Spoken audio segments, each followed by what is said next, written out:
आपण पाहत आहात सर्वसामान्यांचा बुलंद आवाज, तुमच्या हक्काचा निडर सम्राट. संपादक दीपक आढाव. मुंबईतील एक कौतुकास्पद घटना समोर आली. 3 वर्षापूर्वी लोकलमध्ये हरवलेली सोन्याची बॅग आता मालकाला परत मिळाली आहे. विशेष म्हणजे या सोन्याची किंमत सध्या तब्बल 40 लाख एवढी आहे. सीएसएमटी रेल्वे पोलिसांनी ही दमदार कामगिरी केली. सध्या घटनेची सर्वत्र चर्चा रंगली आहे.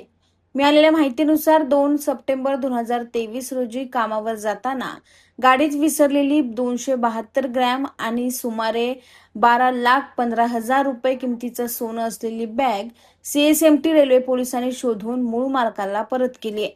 तल्लाह मोहम्मद झाकीर अन्सारी हे अंबरनाथ ते सीएसएमटी प्रवास करत असताना कुर्ला स्थानकावर सोनं असलेली ही बॅग लोकलमध्येच विसरले.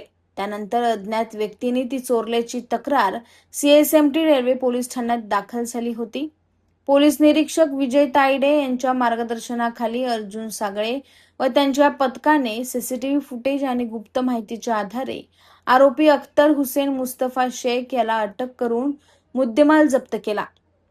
वरिष्ठ पोलीस निरीक्षक संभाजी कटारे यांच्या पाठपुराव्यामुळे न्यायालयाने 31 जुलै 2026 रोजी मुद्देमाल मूळ मालकाला परत करण्याचे आदेश दिलेत. पोलीस आयुक्त राकेश कलासागर यांच्या सूचनेनुसार ही कारवाई करण्यात आली आहे.